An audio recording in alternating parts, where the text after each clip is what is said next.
Several years ago, I was driving a car full of pastors on a bit of a rainy day.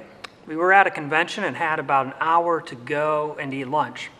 But none of us wanted to pay the price of the convention food at the hall, so we decided to drive a little way to find something cheaper to eat. And while we were hurriedly trying to get some food, we passed a car that was broken down at the crossway of the 4-lane highway. It was immediately obvious that it was a father with a car full of a wife and kids, and they ran out of gas just a turn away from the gas station. And with cars zooming past, he was trying to tell his wife how to turn the wheel while he tried his best to push his car through the traffic. One of the big reasons churches die is they stop looking like their community. For example, a church started in the downtown of a small town. The town grew and became a city, and the city's growth was fueled by a local university getting larger and larger. And as the town grew around them, they stayed the same. People who drove into the city for church. As the average age of the city went down with more and more college students coming into the town, the church attendance crowd got older and older. You can probably see where this is going. Before long, the church was faced with the choice to close or become more like their community. They couldn't go on the way they were. How does a church become so far removed from their community, from their surroundings? Well, they build walls and fortress themselves off to the community.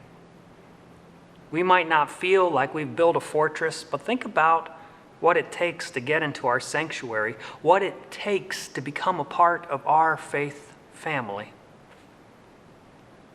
As I and the other pastors saw the broken down car, I asked them if it would be okay for us to stop and help. One's initial response was that they were hungry and he was already so close to the station, maybe he could just make it on his own. Another's was that it was raining. And the last one said, "Stephen, do what you think is right." I pulled a U-turn and we went back.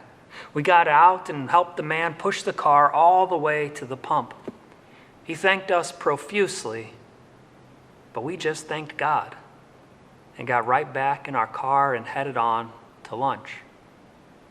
Now, we could have stayed closed off in our car and continued on in our day, but instead we moved outside of our community and extended help and love to another.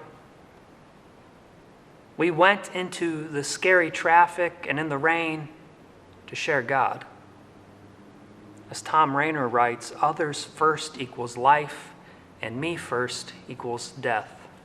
We must be willing to put others before our own comfort. We must be willing to move outward into the community. No longer can we sit back and wait for the community to come through our doors, because it can be a bit like a fortress, wall after wall, door after door, brick after brick between them and Christ.